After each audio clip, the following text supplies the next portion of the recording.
The crystal chandeliers of the Oakwood Grove Community Center sparkled above 300 residents, all dressed in their finest suburban best. I stood near the back of the ballroom in my plain navy suit, the only one I owned, watching the HOA president, Barbara Whitaker, prepare for her big annual address. Her husband sat beside her at the head table like a trophy, her pantsuit probably costing more than most people's mortgage payments. I tried to skip the gala entirely, but the board had strongly encouraged attendance. Code for mandatory if you wanted your fines reviewed. Barbara had insisted in that sugary email 2 weeks ago. We're a family here in Oakwood Grove. You'll be there, and you'll be civil. Civil? That was one way to describe how Barbara and I interacted. Hostile indifference might be more accurate. Ladies and gentlemen, the event coordinator's voice echoed through the speakers. Please welcome our resident with the most notable compliance challenges this year, Ethan Caldwell.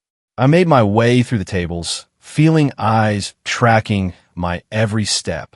I heard the whispers as I passed, the same whispers that have followed me for the past 6 years. That's the guy on Elm Street, the one with the garage full of junk. Almost 40 and still living like a college kid with roommates. Such a shame. The Whitakers turned out so well. I reached the podium and looked out at the sea of faces.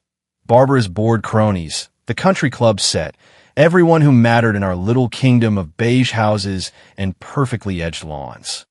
Everyone who had spent years watching me fail. Thank you all for being here, I began, keeping my voice steady. I'm Ethan, and I'm supposed to share a few words about community spirit and what a great example our president sets. I paused, taking a breath. And I will, because despite our differences, despite the very different paths our lives have taken, Barbara is our president. And tonight is her night. I launched into safe territory. Childhood stories of the neighborhood, when it was still a bit wild, compliments about Barbara's dedication that were genuine enough to land without choking me. Wishes for another flawless year of rule enforcement that I mostly meant. The speech lasted 7 minutes. I got polite applause. Barbara's smile was tight as I handed her the microphone for her own address. Thank you, Ethan, she said, her voice warm in that practiced way of hers. Our little problem child, everyone. Ethan's had an interesting journey. Not everyone takes the traditional path, and we should celebrate that. Even when the path leads to a garage full of unapproved projects that's been about to clean up for 6 years now.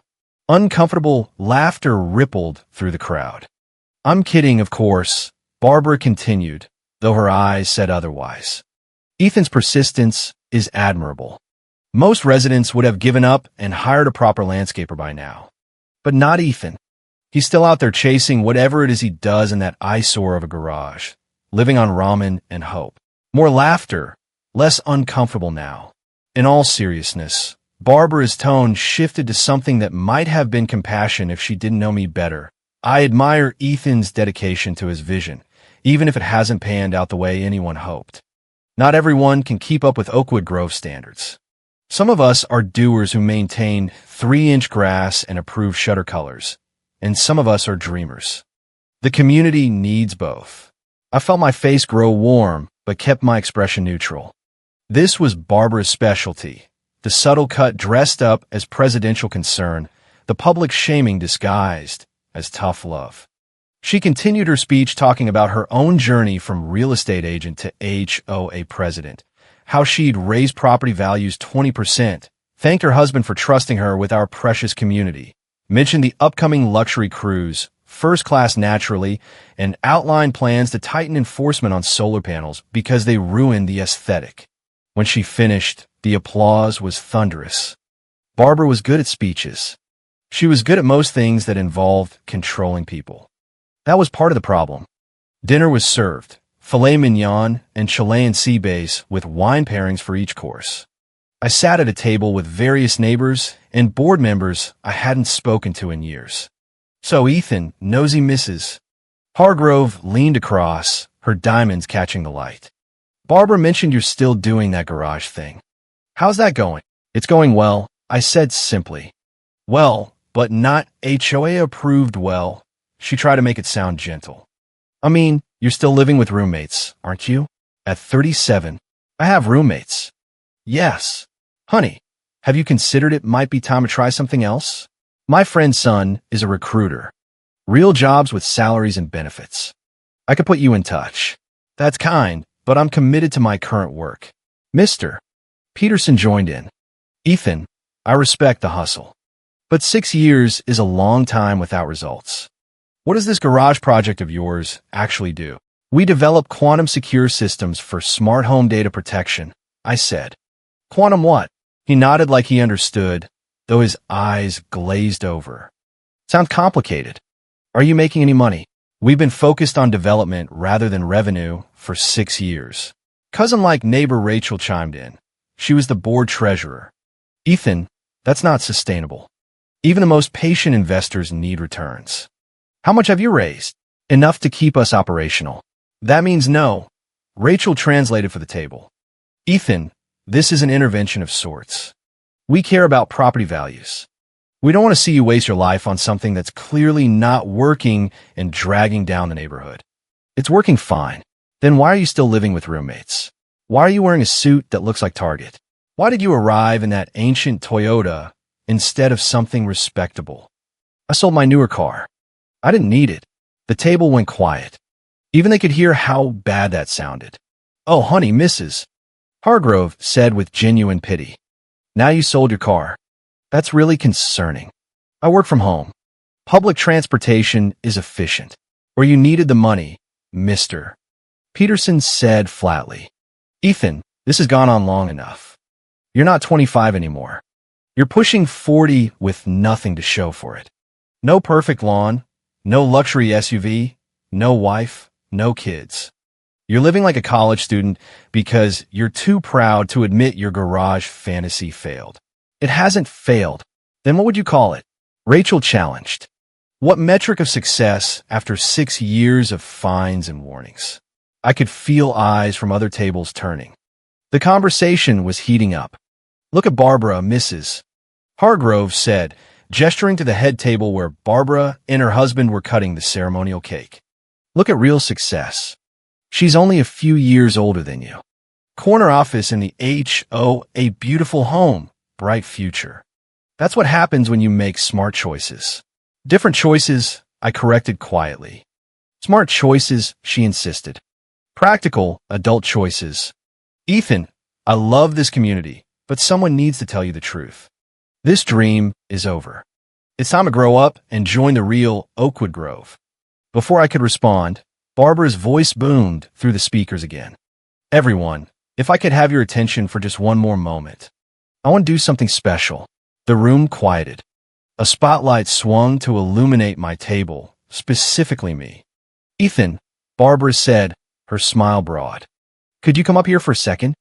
Every instinct screamed bad idea, but 300 pairs of eyes were watching. I stood and walked forward, feeling like I was approaching the gallows. Barbara put her arm around my shoulders, the gesture looking presidential to everyone. Her grip was tight enough to control. Ladies and gentlemen, I want to talk about our neighbor Ethan for a minute. Ethan and the rest of us have taken very different paths in Oakwood Grove. I went the traditional route, perfect lawns, approved colors, climbing the board ladder. Ethan here, he's a dreamer, an entrepreneur. He's been working on his garage project for, he paused, pretending to calculate, 6 years now, almost 7. Time flies. Polite, awkward laughter. Now, I'll be honest, Barbara continued, her voice taking on that concerned president tone. It hasn't been easy watching Ethan struggle, watching him pour his life into something that hasn't panned out while racking up violation after violation. As your president, I've wanted to help. I've offered waivers, connections, opportunities to get back on track. But Ethan's stubborn.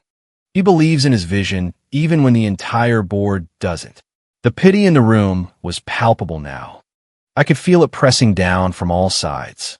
So tonight, on this special gala celebrating another year of flawless enforcement, I want to do something for our struggling neighbor. The board and I have discussed it, and we'd like to offer Ethan a one-time full waiver of all outstanding fines, $12,000, and enough to help him get back on his feet. Help him hire a proper landscaper. Maybe buy a car that doesn't scream, I gave up. Start fresh. She looked at me, her eyes challenging me to refuse in front of everyone. We'll call it community support, she continued. No interest, no time pressure, just neighbors helping neighbors. What do you say, Ethan? The room waited. This was her moment of triumph. The powerful president publicly saving the neighborhood failure. The responsible leader extending charity to the one who'd wasted his life on unapproved clutter. I looked at Barbara, really looked at her, saw the satisfaction in her eyes, the subtle smirk playing at her lips. This wasn't about helping me. This was about establishing once and for all who ran Oakwood Grove and who didn't belong. That's incredibly generous, I said carefully. But I'm going to have to decline. Her smile faltered. Ethan, don't be proud. We all need help sometimes.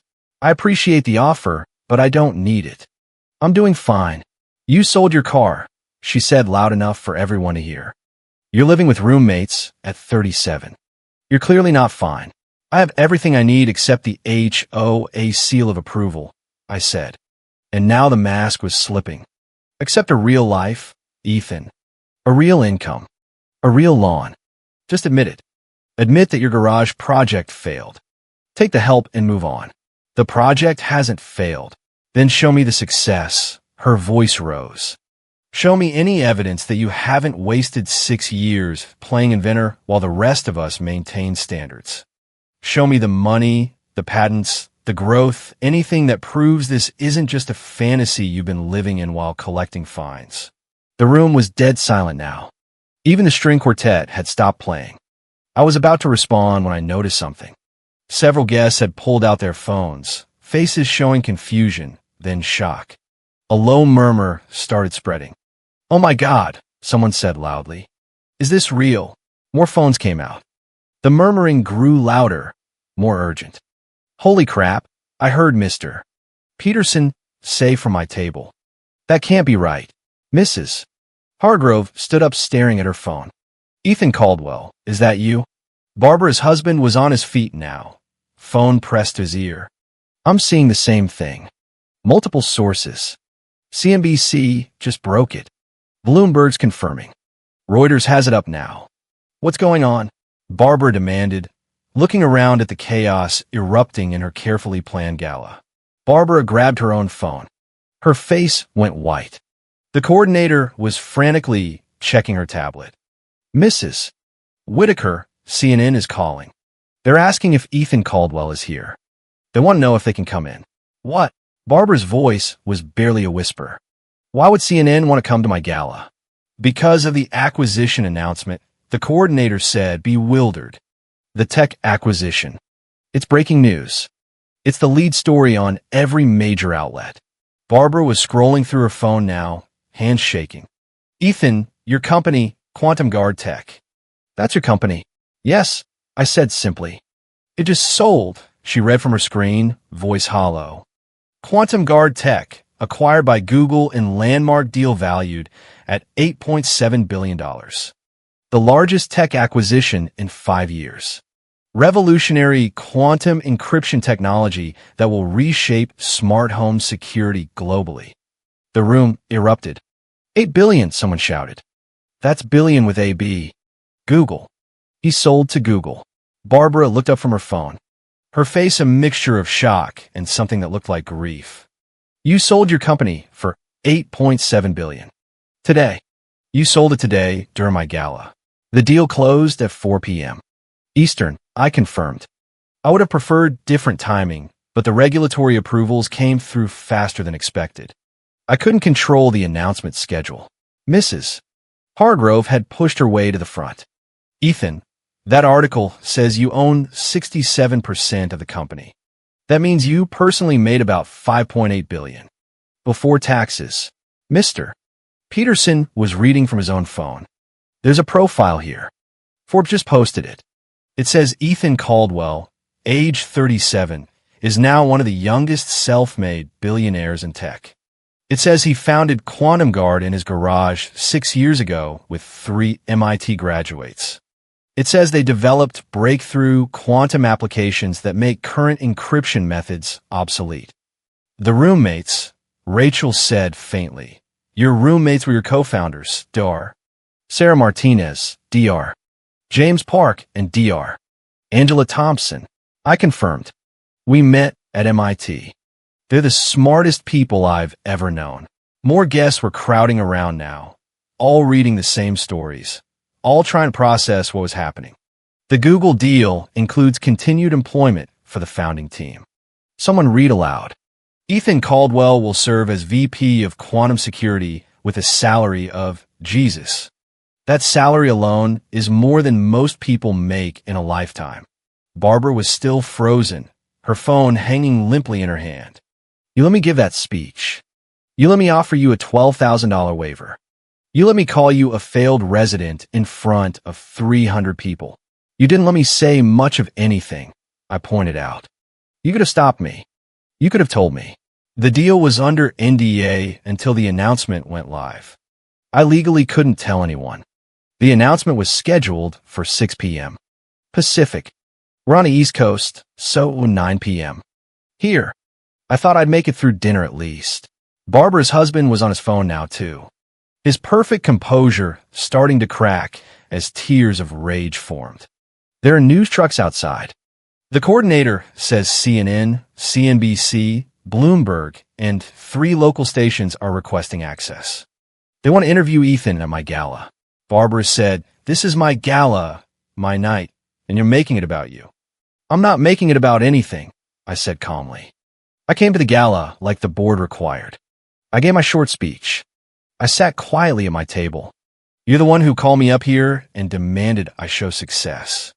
I didn't want this timing any more than you did. A man in a suit I didn't recognize pushed forward. Mr.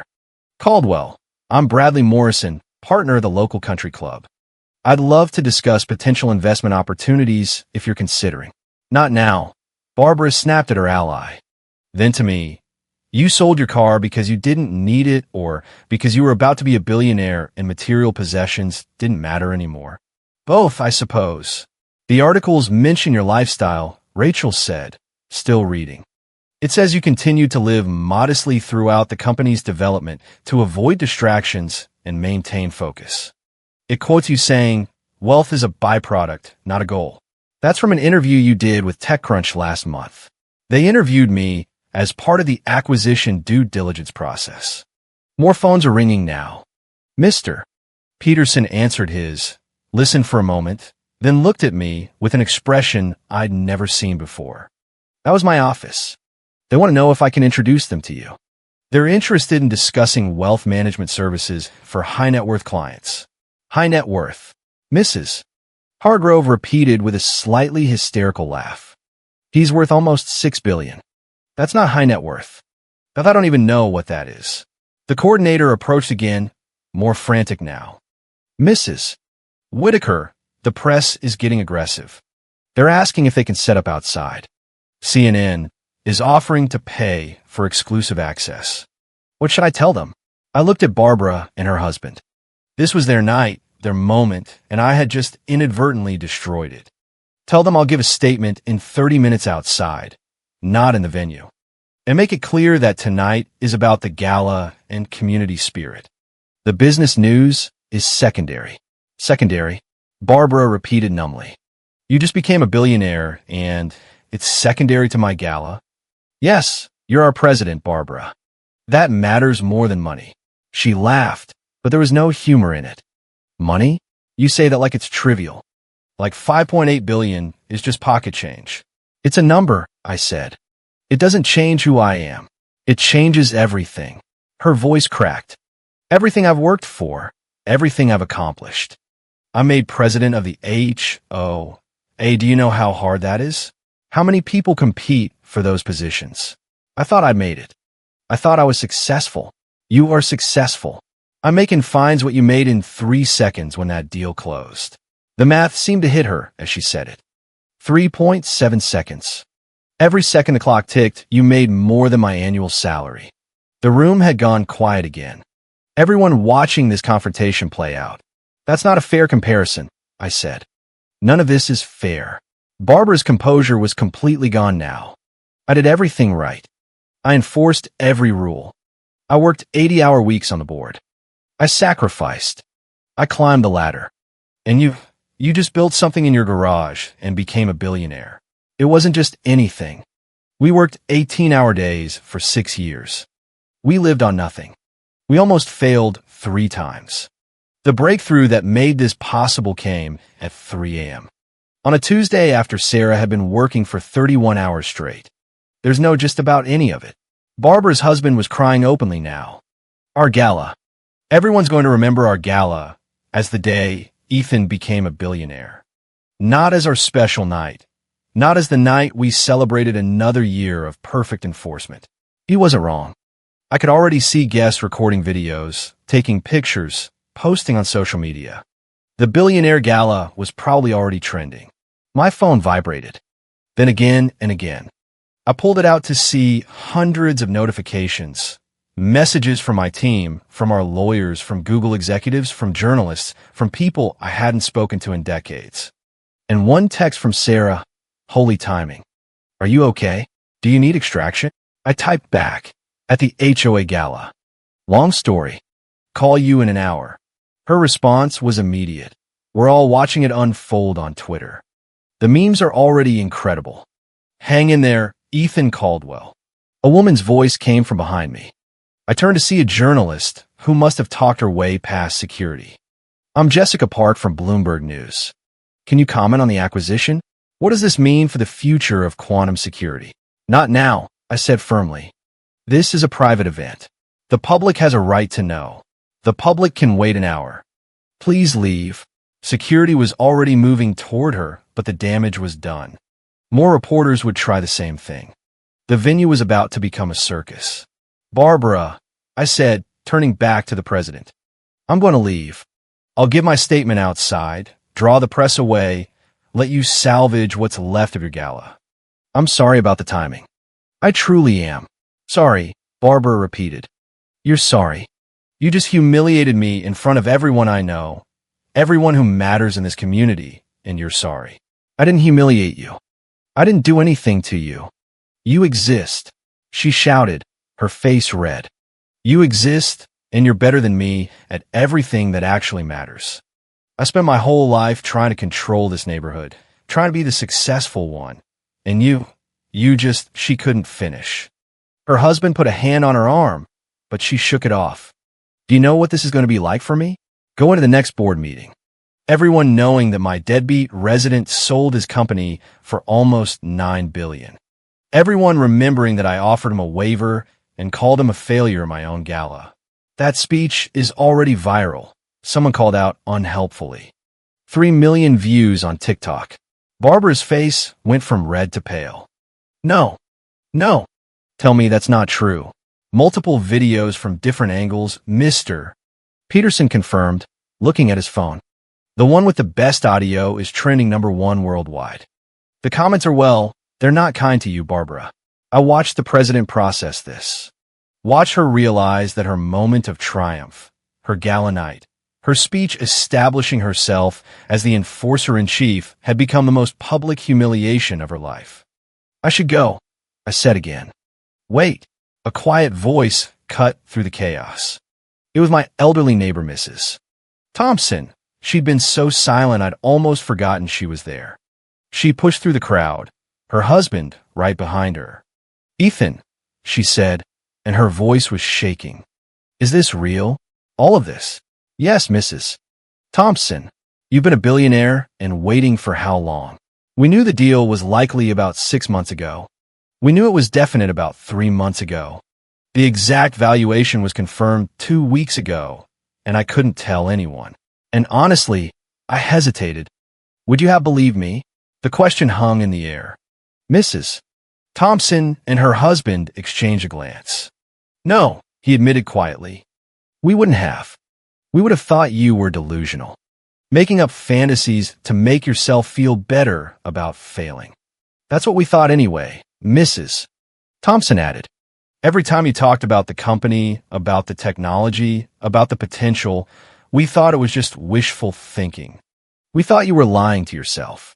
I know. Barbara turned on them. You all knew about this, about his company? We knew he was working on something. Mrs. Thompson said. He tried to tell us about it at block parties, at every HOA meeting. We just didn't listen. We didn't believe it could be real. Mrs. Hargrove spoke up, her voice small. I told you to apply at Home Depot 2 hours ago. I told a man who's now worth $6 billion to apply for a retail management position. The absurdity of it seemed to break through the tension. Someone laughed, a slightly hysterical sound. Then someone else. Within seconds, the whole room was laughing, a release of nervous energy and shock. Everyone except Barbara. This is my gala, she said again, but quieter now. This was supposed to be my night, the best night of my year. And all anyone's going to remember is that my deadbeat neighbor became a billionaire in the middle of it. I'm sorry, I said, and I meant it. I wish the timing had been different. Do you? She looked at me. Really looked at me. Do you really wish that? Or is some part of you glad that you got to prove us all wrong? That you got to show up to my perfect night and reveal that you were better all along? I thought about it. Gave her the honesty she deserved. I'm not glad about any of this. But am I glad that you finally have to see me as something other than a failure? Yes, I'm glad about that. She nodded slowly. At least you're honest. The coordinator was back, more desperate now. Mrs. Whitaker, the press is threatening to disrupt the entire gala if they don't get access. They're offering substantial sums. One outlet is suggesting $50,000 for 15 minutes of exclusive access. Tell them, Barbara started, but I cut her off. Tell them yes to whatever outlet offers the most. But the money goes to the HOA Community Fund. Consider it a gala gift. Ethan, you don't have to, Mrs. Thompson began. I do actually. This is the least I can do. Barbara's right. I ruin it had a gala. So the community gets something out of it. CNN is offering $200,000 for 30 minutes, the coordinator said after a rapid series of phone calls. And they want to interview both Ethan and the president together. Barbara and I looked at each other. You don't have to do this, I said. If I don't, I'm the bitter president who couldn't handle a resident's success. If I do, at least I control some of the narrative. She straightened her pearls, and I saw her slip back into her professional persona. Let's get this over with. We were ushered outside where CNN had set up a full production in the parking lot. Lights, cameras, a correspondent I recognized from the nightly news. Behind us, I could see the gala guests pressed against the windows watching. We're live in 3, 2, 1. The correspondent smiled professionally. We're here with Ethan Caldwell, whose company Quantum Gartech was just acquired by Google for $8.7 billion in what experts are calling the most significant advancement in home security in decades. Mr. Caldwell, you're now worth approximately $5.8 billion. How does that feel? Surreal, I said honestly. But I want to emphasize that this success belongs to my entire team. Dr. Martinez, Dr. Park, and Dr. Thompson worked as hard as I did, if not harder. This isn't about one person. And this is your HOA president, Barbara Whitaker. Correct. Barbara's smile was perfect, practiced. Shock, certainly. Pride in the community's achievement. Ethan's always been special. We all knew he was working on something. The lie was smooth, professional. No one watching would know that 30 minutes ago, she had been offering me a pity waiver. There are reports, the correspondent continued, that the announcement happened during your gala. That must have been quite a surprise. It certainly wasn't the community gift we expected. Barbara joked and got a laugh. But in all seriousness, I'm thrilled for our resident. The interview continued for 20 minutes. Barbara was polished, saying all the right things, playing the supportive president perfectly.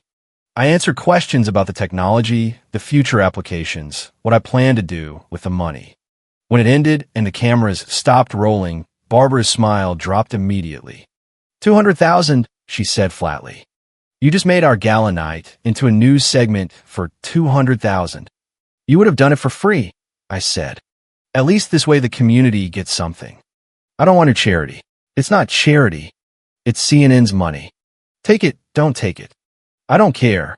We stood there in the parking lot, the sounds of the gala drifting out through the open doors. Inside, guests were dancing again, the party trying to resume some semblance of normalcy. You could have told me, Barbara said finally. At some point in the last 6 years, you could have told me you were actually succeeding. Would you have listened? She considered it. Probably not. No, definitely not. I needed you to be the failure. It made me feel better about my own power. I know you're supposed to argue with me. Tell me I'm wrong. But you're not wrong. You needed me to fail so you could feel powerful. The whole board needed it too. The whole neighborhood needed it. I was the cautionary tale, the example of what happens when you don't play by the rules. And now you need me to be something else. I just don't know what yet. Barbara laughed bitterly. Neither do I. How'd I go back in there? Face all those people. They all saw me humiliate myself the same way. I faced them for 6 years while they pitted me. You smile, you keep your dignity, and you remember that their opinions don't actually matter. Easy for you to say. You're a billionaire now. I was the same person an hour ago when you were offering me charity. The money doesn't change who I am. It changes everything else, though, doesn't it? She looked back at the venue. My husband's in there crying. My gala is ruined, and tomorrow every paper is going to run the story of how I mocked my billionaire resident at my own event. I suggested the story could be about how you supported a resident's success, even when it unexpectedly overshadowed your big night. Depends on what narrative you want to build. She studied me for a long moment. When did you get so wise? Around the same time, I was living on ramen and hope, apparently. I got a small smile. I really am Karen, aren't I? Tonight, you were. In general, you're complicated. We both are. What am I supposed to do now? How am I supposed to compete with this? You don't, I said simply. You stop competing. You live your life enforcing fair rules. I live mine. We're neighbors, not rivals. We never should have been rivals. The coordinator was back, more desperate now. Mrs. Whitaker, the press is still waiting. Barbara nodded slowly. I should get back to my husband. Try to salvage what's left of our gala. For what it's worth, I think the venue is gorgeous. You did well. Thanks. She started to walk away, then stopped. Ethan, I'm sorry for the speech, for everything. I was cruel. You were human. We all are. I watched her go back inside, her posture straightening as she approached the doors, slipping back into the role of the proud president. My phone buzzed again. Sarah calling. Hey, I answered. You okay? Her voice was warm with concern. Define okay. Fair point. The internet is losing its mind. We're trending #1 on literally every platform. Angela set up a group chat for the 4 of us. We're all being bombarded with interview requests. We should coordinate responses through the Google PR team. Already on it, but Ethan, are you okay? That speech Barbara gave, that was brutal. It was honest in its own way. It was cruel. That too, I could hear voices in the background. James and Angela probably watching the coverage. My friends, the people who'd believed in the vision when no one else did. We did it, Sarah said softly. We actually did it. We did. So why don't you sound happier? I looked back at the venue, at the celebration continuing without me, at the neighbors who had spent years misunderstanding me. Because success is complicated, I said. And neighborhoods are even more complicated. Want us to come get you? We could grab drinks, celebrate properly. No, I should probably go back in for a bit. Make sure Barbara is okay. You're a better person than I'd be in your situation. I'm really not. I'm just tired of fighting. We talked for a few more minutes, making plans for next week's meetings with Google, discussing the press strategy, laughing about the absurdity of the timing. When I hung up, I stood in the parking lot for another moment, watching the party through the windows. Mr. Peterson was talking animatedly to a group, probably telling them how he'd always known I'd be successful. Mrs. Hargrove was showing people something on her phone, likely the news coverage claiming some sort of credit for her neighborly advice. My elderly neighbor sat at their table looking shell-shocked and small, and Barbara was dancing with her husband, holding him close, trying to create a moment of normalcy in the chaos. I could leave, call an Uber, go home to my apartment, the one I'd be moving out of soon because the world now knew I was worth billions and I'd need actual security. I could let them celebrate without me. Let Barbara have what remained of her night. But that felt like running away. I walked back inside. Heads turned. Conversation stopped. Then Mrs. Hargrove was rushing over Mr. Peterson right behind her. Both of them suddenly my best friends. Suddenly so proud. Suddenly claiming they'd always believed in me. Ethan, Mrs. Hargrove gushed. I've been telling everyone about how we knew you were special even as a new resident. That brilliant mind of yours. You told me to apply at Home Depot 2 hours ago. I reminded her gently. She had the grace to look embarrassed. I was just worried about you, honey. We all were. Were you? I looked around at the neighbors converging on me. Or were you uncomfortable with someone choosing a different path? We just wanted what was best for the community, Mr. Peterson said. You wanted what looked successful to you. There's a difference. I felt a hand on my shoulder. It was Mrs. Thompson. Ethan, can we talk outside? We walked out to the venue's garden, away from the noise and the cameras and the sudden flood of attention. I'm sorry, she said immediately. Not for tonight, for everything. For years of not listening, not believing, not supporting you the way I should have. You supported me how you knew how. That's generous, but it's not true. I dismissed you.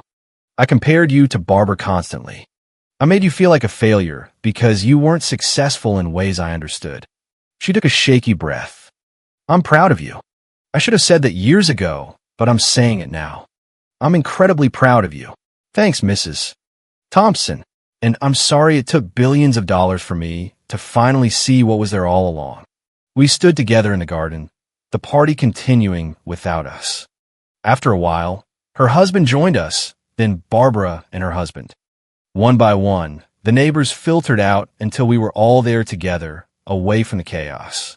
I propose a toast, Barbara said, raising her champagne glass with a trembling hand. To Ethan, to seeing people for who they really are, not who we need them to be, and to second chances for neighborhoods that screw up. I'll drink to that, I said. We toasted. And for the first time in 6 years, maybe for the first time ever, I felt like we might actually be a community instead of a collection of people bound by rules and competition. Inside, I could hear the DJ starting up again. Barbara and her husband went back to their dance, this time without the weight of superiority hanging over it. And I stood with my neighbors in the garden, watching through the windows. No longer the neighborhood failure or the surprise billionaire, just their neighbor. Finally,